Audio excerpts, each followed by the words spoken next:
Yes. Okay. Okay.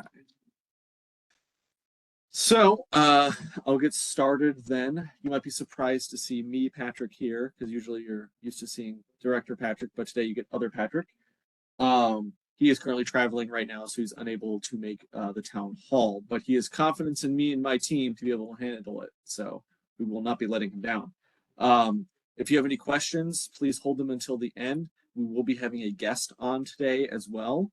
They will be talking about how they can kind of fill some of the gaps in workforce and whatnot as well. But if you have any questions during it and you don't want to forget, go ahead and throw those in the chat as we progress. So without any further ado, I will get started. On our very first slide, I just want to talk a little bit about the state of the office and how our hiring is going. So right now we are currently interviewing for a couple different positions. We've made 2 selections. We're still waiting to hear back on some of them.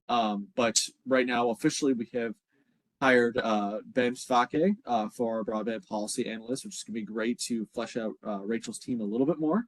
So we're very excited about that. We are interviewing for grant manager positions. We will be having 1 vacancy option available in the near future. We're still working on that position. So keep an eye out on our website and on government jobs to see that if you know anyone that could fulfill those requirements that we're looking for any of those positions. And then I also do want to talk about a little bit about digital equity with an update. We do have Diane here, so if you have any more in-depth questions during the Q&A section, we can, of course, tag out to her so she can take care of that. She is our digital equity manager.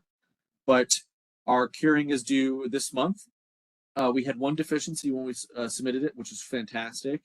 We were one of the states and territories that were able to actually submit their plans on time. And having only 1 deficiency is basically, hey, this 1 piece was missing, add that back in there.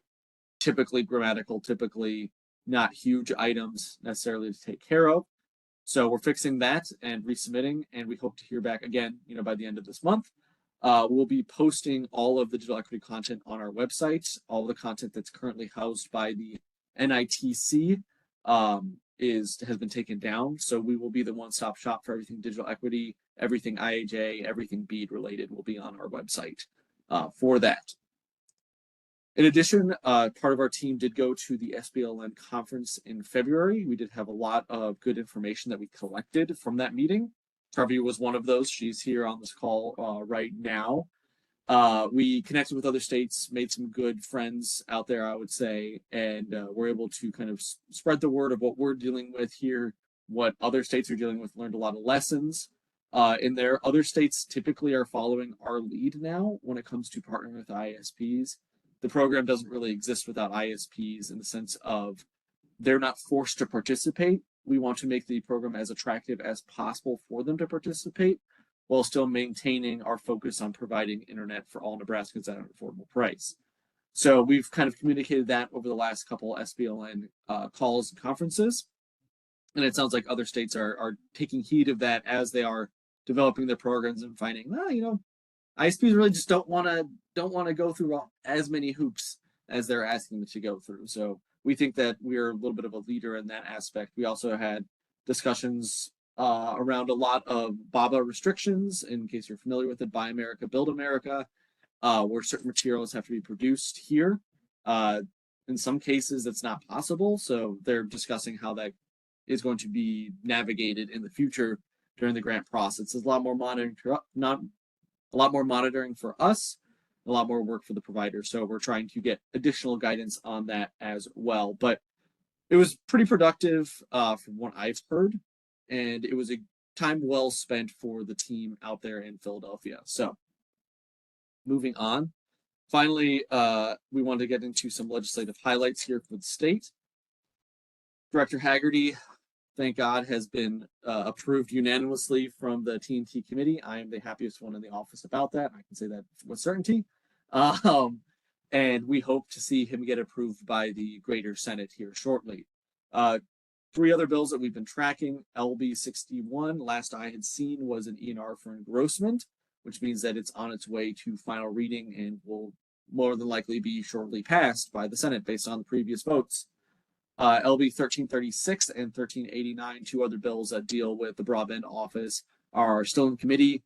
Haven't heard anything on those being moved out of committee anytime soon, so we're not really expecting to see a whole lot of additional information for us to work through as we navigate the challenge process and the greater BEAD program, which is where most of our focus is right now. Speaking of the BEAD program, we are number 2 in the nation, so yay. We are tied with a handful of other states as well. Basically, how they rank us on milestones is there are 10 different milestones that we have to meet. We've met 9 of them, which is fantastic. The only way that we can do better is getting our Volume 2 approved, which we are working on right now. And once we do that, we'll be 10 out of 10 and we'll be tied for first.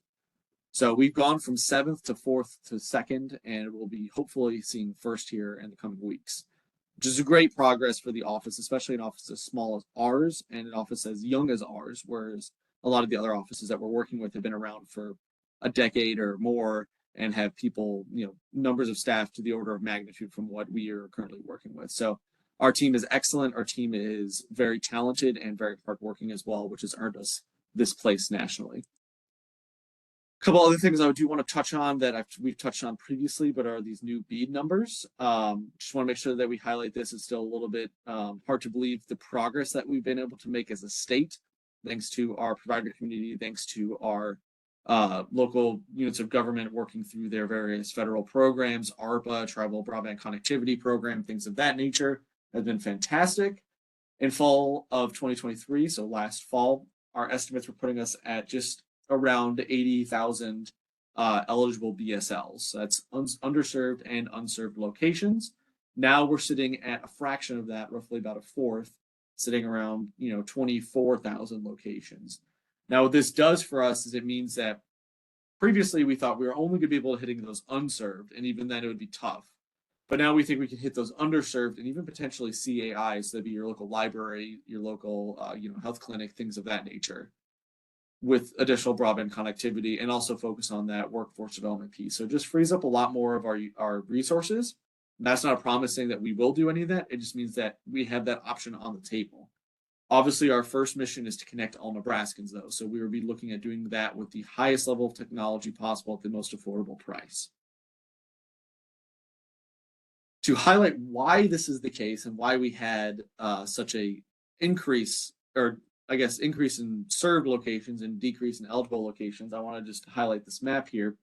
Enhanced ACAM is that big kind of indigo color on this map, and that covers a large chunk of the state and a large chunk of already served locations. All these different colors on this map represent different broadband programs, and the ACAM is what came out in the fall that really changed the math on a lot of the stuff. I think it was like 30% of our locations were covered by it, which is a huge number. So we were very, very excited to see that. Now, obviously, the providers still have to deliver, so we haven't seen that impact yet, but it does make our job through the BEAD program a little bit more manageable when we are looking at targeting all the rest of Nebraskans that aren't covered by any of these locations. So continuing on with the state of the program, we've obviously completed IPv1. We got a written approval in mid to late February. It's been published to the website. It's on our homepage along with the submitted version of IPv2. We're still going through curing on that. And like I said before, and we're hoping to hear back in the coming weeks on the outcome of that. And then our challenge period opens tomorrow. Yay. It's going to be very exciting to see that happen. There's going to be a 30-day rolling clock for the start of the challenge period. After that, each ISP provider will have 30 days from notice of challenge. That could be either through email, if we've received their contact information, or it'll be posted on our website every Friday, all the challenges. So we consider that to be the notice that will start that 30-day clock for them. And then at the end of that 30-day clock, or at any point really throughout there, as they submit their rebuttal, the office's 30-day clock starts to actually adjudicate that. We'll be posting that we have adjudicated challenges, but we will not be posting the outcomes of them yet, because we have to have our outcomes approved by the NTIA at the end of the whole process. So you might not know for a little bit how we ruled on any challenge, but you can kind of guess based on the evidence and what we've posted to our website as far as guidance is concerned. It's very prescribed, it's very clear in our opinion on what is going to be required from the challenges. So you can know if, is that challenge going to be valid or not. Same thing for rebuttals as well. So a lot of that information is posted there. If you have any questions, feel free to reach out to our team. Like I mentioned before, they are excellent, and they will be able to get back to you in a reasonable amount of time. Just know that we're going to be probably slammed with thousands of challenges, so be patient as we move through. So the last thing that I would like to cover before we move on to our guest speaker, who I will also be introducing, is a couple things looking forward for the state of the program. So we'll have our letters of intent process in summer. So that's where eligible applicants will be submitting letters to us to indicate that they have interest in participating in the program. So the reason we're doing this is this letter of intent process will give us an overview of the actual organization itself as it looks to apply for our program. And then we get the applications. Those are specific to basically a basket of BSLs that we're looking to serve. And now we're going to be running a whole algorithm to calculate what that would look like. And that way each basket of locations will have an average cost that is tenable. We don't want to have locations where there's one or two locations at $40,000 and then there's 100 at 2,000. We all know where the ISPs are going to be competing, really, just based on their bottom line. So we want to kind of bundle up some of these higher cost locations with some of these lower cost locations to make it sure that all Nebraskans are getting served, not just the lowest hanging fruit. After that, we're looking to obligate our funding at the end of this year, looking to early next year. Our clock starts ticking. We have 1 year from the approval of Volume 2 to when we have to submit our final proposal, which includes everything that we're doing as far as expending dollars. So we have to make sure we have all of our grants, awarded by then, and then also some monitoring having started at that point, so we can give a little bit of a narrative to that. So that clock starts ticking once Volume 2 gets approved based on our current timeline. That could happen in April, could happen in May. For context, we submitted our Volume 1 at the end of October, if I'm not mistaken, early November. And it took until mid-February to get that approved. So it's not immediate, which gives us a little bit more time to actually go through the process and make sure we're making the right determinations on those awards. So not upset too much about that. However, that is it for the office. I would like to introduce our guest speaker today, Jim Falk, the Business Development Manager from Learning Alliance. Learning Alliance is an organization that's heavily focused on workforce development and placement of individuals following their education, as well as during their education. In the last 12 months, I was informed that they have placed over 100 people in jobs here in Nebraska, which is fantastic to see. Without any further ado, Jim, if you'd like to just take it away from here, go for it. Good morning, everybody. Just wanted to introduce myself. I'm with Learning Alliance. We're a small college. The slide deck, you're going to be posting that out there. I'm not a big fan of reading through a PowerPoint presentation. Perfect. Everybody here, I think, is capable of kind of reading through that on their own. Basically, I want to give you a quick overview. Basically, we work in the fiber and wireless training entities. So we have our own facilities. We work with hands-on training. We work with the Department of Labor for apprenticeship programs. We have a free placement service through our college. We have, and that's what Brandon is here to talk about here in just a minute or two. I'm going to kind of turn that piece of it over to him. He's our resident expert there and the director of that part of our organization.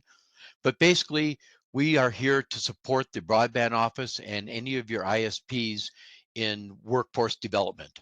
So we cover everything from apprenticeship programs to the Department of Labor to working with the grants that people are getting directly, as well as doing anything that we can to support both the ISPs and the grantees that are going to be in there. So Ruth is our director for the education side of the house. For that, I kind of manage the broadband piece of it and work directly with the ISPs. That's my basic role, and any of the government entities that have applied for grants, whether it be county PUDs, any of those types of entities, I work directly with them to support them as well. So did anybody have any questions on the things that we can provide for the organization?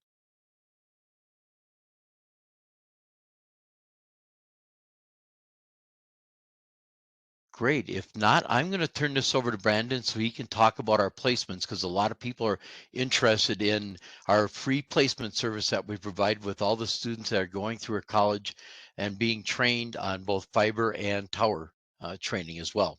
Brandon, take it away. Thank you, Jim. Thank you so much. And thank you, everyone, for having me today. Thanks for the introduction, Jim. I'm a little nervous about following up on you, but let's go ahead and I will kind of tell you a little about myself. I am the lead of the placement team here at Learning Alliance. And basically, our goal is to get every single student that comes through the school a job. That is the ultimate goal. So I started working for this organization about 3 years ago. And to give you an idea of our growth in the last 3 years, when I first started working and took over doing placements, we were graduating about 20 tower climbers a month. And it was during COVID time, so there was an online portion, and then they would come to for about a week for hands-on training in class. And we just were running the one class pretty much a month. Now we are running 3 programs, that is tower, fiber, and wireless, and we are graduating up to 100 students a month this year. Is pretty much where we're at. So we've gone through a lot of growth in the last few years. My team has grown. It used to just be me. Now there are 4 of us running the placement team. So a lot of growth here at the school. Now we are bringing in students from all over the U.S., whether it be Nebraska or even the bordering states. Obviously, all across the United States. We fly them in. We pay for their flights. We put them up in the dorms that we own. As well as we take care of their food and their transportation. We basically don't want them to have to worry about anything but getting here, completing their training, and getting them a job. So my personal goal for my department is to get them jobs before they even graduate. So I start working before they even get here to make sure they have all of their resumes in order so we can start pushing them out to employers. Like I said, we're graduating about 100 students now, so it's a lot of work these days pushing them out. We work with about 300-400 companies across the U.S. currently. That's tower companies, fiber companies, cable companies.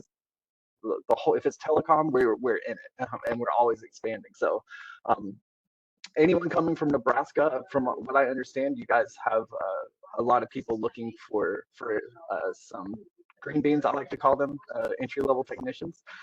So I'm happy to provide resumes and student information for anyone that wants them, and there's absolutely no cost for hiring these guys or even to get their resumes in front of you. Our goal is just to make sure that they get placed and get into the industry at a middle-class level. And we do work primarily with military veterans. About 80% of the people coming through the school are military veterans. So that is a primary focus of ours as well. That's kind of my spiel. I didn't have a whole lot to share with you guys, but if you guys do have any questions, I would happily answer them. And with that, if you guys are comfortable, we'll just move to the QA section. If you guys have any questions for Learning Alliance or for NBO, please voice those now. And Rachel, if we have any questions in the chat, let me know. There is nothing in the chat right now. Awesome. Love to hear Patrick, it. I'm sorry. Do you want us to unmute or put our questions in the chat box? You can either unmute or put them in the chat box, whichever one you're comfortable with, Rick. Okay, thank you. Patrick, if I could just ask one question. I have several questions. First of all, I want to thank the state of Nebraska, how quickly you guys have got your program together. I'm working with, I guess, 3 out of the 4 tribal entities in Nebraska. And we have a little bit of a confusion about the challenge process. Right. I noticed that in Bede, the challenge process appeared to be 100 by 20 or less. You could challenge. So is it your belief that each household should challenge that the speeds they're supposed to be receiving are not 100 by 20? Because NTIA standard is 25 by 3. FCC is also 25 by 3. I'm not familiar with the FCC or NTIA standards being 25 by 3. My understanding was that it was 100 by 20 for that. That's what we're being told by NTIA. And now I can get some clarification from Tom if you'd like. But Tom Rolfes is our FPO from NTIA, Federal Programs Officer, for those who don't know. Yeah. So I could get some clarification from him, but the way that we're being told to run the program is 100 by 20 is considered the benchmark for service. We obviously would like to see higher numbers than that because then that's future proofing the program.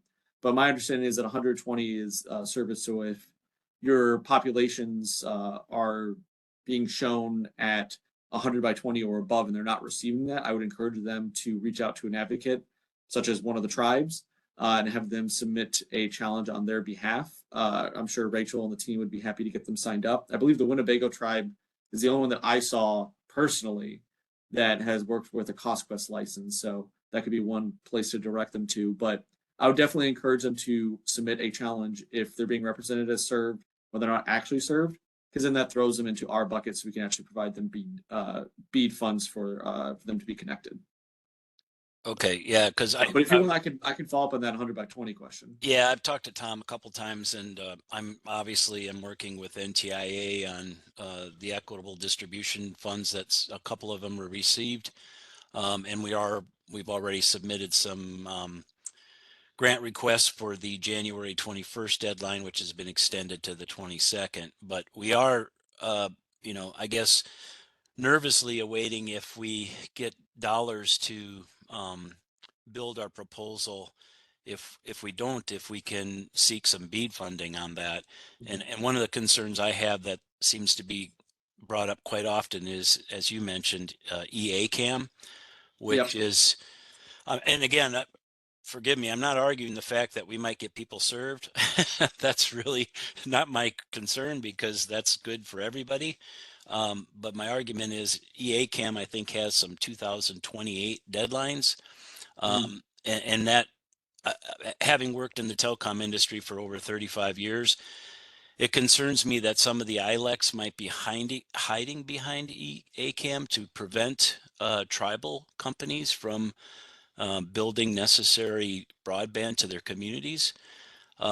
So when I mentioned the challenge process, several of these places are not at 100 by 20. Will the existing ILECs and providers be allowed to say, well, it's coming, so you can't challenge that? Because, in theory, I know Winnebago has received money for their plan. We're working with two others to get broadband, and we feel that we could get that rolled out much quicker. So I guess it goes back to how do we best submit challenges where service is estimated to be delivered in 2 or 3 years.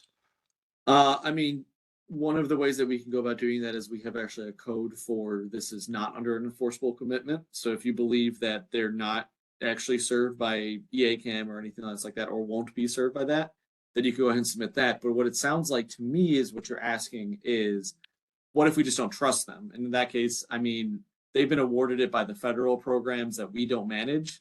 So what the guidance is that we're getting is if there's another federal program, whether it be EACAM, Reconnect, anything else like that, that actually does hit 100 by 20. Now it has to hit 100 by 20. If it doesn't, then it's not considered an enforceable commitment to our standards. So we still will be able to overbuild them on that. But if it does or would, I mean, that's something for the FCC to work out if they don't hit that. There's nothing that we can do to say, well, we don't trust you, so we're going to actually award funding there. It's a very prescribed system for us to work through on the challenge process. And, it would be unfortunate if anyone defaults. And I'm not saying that we haven't seen that in the past, even with state programs. If got an ear to the ground, you could probably hear about that. But I just don't think that there's anything that we can do as the office to get in there and say, X company, we don't think that they're going to actually serve on the commitments that they've already signed up for, without any evidence that they haven't done that. And I'm not saying that I disagree or agree with you that that could happen. I'm just saying that there's not really much we can do, especially if we find out in 2028 when all of our money has already been granted out to others to serve other locations. So it's just an unfortunate state of play, and I think that that's been the state of play for many years now. That you award a grant, and sometimes companies just don't do it based on changing circumstances, based on them going bankrupt or whatever ends up happening. It's unfortunate, but that's the hand we're dealt with, and we'll just keep on trucking along as we have been on the state side to try to fill in those holes where we can. Thank you. I appreciate that. I would ask, do you anticipate any of the BEAD dollars having a set aside for tribal ISPs? So here's the way that kind of works out a little bit. There's no hard set aside. There's no 5%, 10% set aside directly for tribal ISPs. But the way that it works for tribes is in order to build on a tribal reservation, we have to have the tribe's consent to do so. That's built into the BEAD NOFO. That's also going to be built into our program. Whenever any ISP wants to apply to build in on tribal lands, they will have to already work through the tribal entity that is there. So assuming that the tribes only give out consent to providers that they want to work with, that could narrow that down because we still consider the tribal members to be Nebraskans, whether or not they're on a reservation or otherwise. So our goal is to serve them if they're not receiving 100 by 20 already. So just keep in mind that it can't be a, these tribal ISPs, it can't be a request to fund the entire expanse of the tribal reservation if there are pockets of that are 100 by 20, but we can fund those members that are not 100 by 20. So don't send in a request for $100 million to fund the whole company. We're just targeting those ones BSLs, but that is kind of how I would advise them to go about applying as tribal ISPs for this funding. Is be judicious in how you utilize the consent forms that are required for this program. Okay, I thought I'd share some video so everybody can see that I do exist.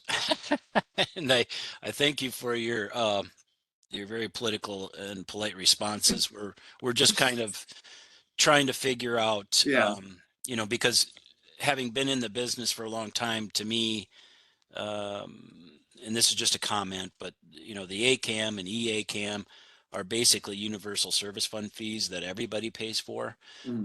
So it could be, I guess, argued or debated that that's not federal dollars, that it's taxation. So we're just trying to make sure that our proposals support our members, and then maybe support communities where members are in where there's lack of broadband for pure and true equity. So, but thank you for allowing me to attend and ask these questions. And I am a resident of South Dakota, and I'll tell you that I'm happy to say Nebraska is way ahead. So well, good thank job. You. Thank good you. Job, and I will say I would give the credit to my team and my director. Once we got everyone on board, I think we were doing much better than we were previously. So, yeah. But yeah, thank you, Rick. I appreciate you joining and asking the questions. Anyone else have any questions for us? Not seeing any hands. Rachel, you seen any hands? I'm getting a head shake no. So Rachel has spoken for everyone. I think we are good to, No. Good to move on with the rest of our day. Thank you guys so much for attending. I really appreciate you sitting through my presentation. Hopefully we'll have Patrick back here for the next round of town halls so you can get really the polished good version. So, but anyway, thank you so much and have a wonderful rest of your guys' day.